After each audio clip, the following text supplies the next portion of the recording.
नमस्कार साथियों। आज के वीडियो में जानेंगे कि हमारे देश में ऑक्सीजन की कमी क्यों हो रही है। आप लोगों को बताने की जरूरत नहीं है, मगर फिर भी एक बार मैं बताना चाहूँगा कि हमारे शरीर को जीवित रहने के लिए 3 मुख्य तत्वों की आवश्यकता होती है, जो हैं जल, वायु, अन्न, जिन्हें हम साधारण भाषा में बोल सकते हैं पानी, हवा, भोजन। अगर इन तीनों में से किसी एक तत्व की कमी हो जाए तो मनुष्य तत्काल स्वर्गवास कर जाता है। बात करेंगे सबसे पहले तत्व जल कैसे प्राप्त होता है। तो मनुष्य शॉर्टकट में बताऊंगा कि जल पेड़ पौधों से प्राप्त होता है। दूसरा तत्व वायु, हवा, वो भी पेड़ पौधों से प्राप्त होती है। और तीसरा तत्व अर्थात भोजन, वो भी हमें पेड़ पौधों से ही प्राप्त होता है। हम मनुष्य पूर्ण रूप से तीनों तत्वों के लिए पेड़ पौधों पर आश्रित हैं। अगर ये ना हो तो हम जीवित नहीं रह सकते। अब इस पूरी कथा को सुनकर आप समझ गए होंगे कि यह वीडियो मैंने किसके लिए बनाया है। अब मैं बता ही देता हूँ कि तेलंगाना में 400 एकड़ में फैले कांचा गचीबावली जंगल को काटने को लेकर यह वीडियो बनाने का मैंने कष्ट किया है। बनेंगे कम शब्दों में। बात करेंगे पहले टॉपिक के बारे में। पहला टॉपिक है मामला क्या है और कहाँ का है। यह मामला तेलंगाना में 400 एकड़ में फैले गचीबावली जंगल को काटने को लेकर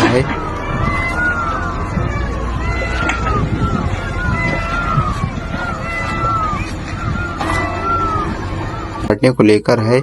यह जंगल हैदराबाद केंद्रीय विश्वविद्यालय के पास स्थित है। बात करेंगे सेकंड टॉपिक के बारे में। जंगल काटने का प्रमुख कारण क्या है। जंगल काटने का प्रमुख कारण है कि सरकार इस जमीन को आईटी और इंफ्रास्ट्रक्चर विकास के लिए इस्तेमाल करना चाहती है। बात करेंगे तीसरे टॉपिक के बारे में। जंगल कटवाने के पीछे किसका हाथ है।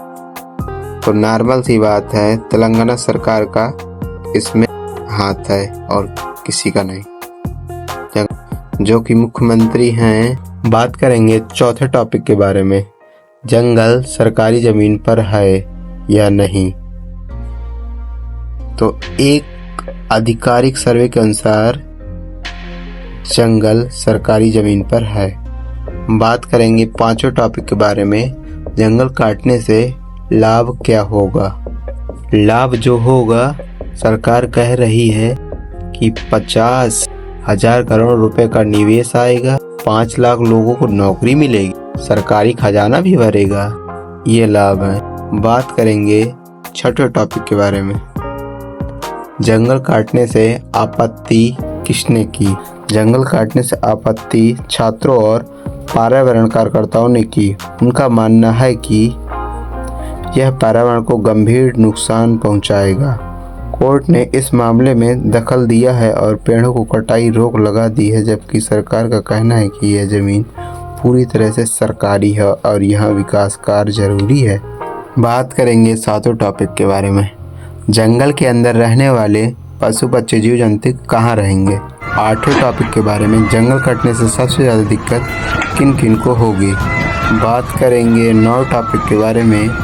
पशु एवं जीव जंतुओं को बेघर करना चाहती है सरकार, क्या यह सही कर रही है कि नहीं। कमेंट करके बताइएगा इस टॉपिक के बारे में।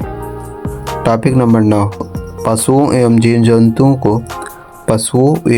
जंतुओं को बेघर करना चाहती है सरकार, क्या यह सही कर रही है कि नहीं। इस टॉपिक का जवाब दीजिएगा आप कमेंट में। बात करेंगे 10वें टॉपिक के बारे में। जंगल काटने का विरोध क्यों हो रहा है। विरोध का मुख्य कारण है कि यह जंगल विश्वविद्यालय से सटा हुआ है और इसका काटा जाना न केवल पर्यावरण को नुकसान पहुंचाएगा, बल्कि इलाके की जैव विविधता को काफ़ी प्रभावित करेगा। इसका काटा जाना न केवल पर्यावरण को नुकसान पहुंचाएगा, बल्कि इलाके की जैव विविधता को भी प्रभावित करेगा।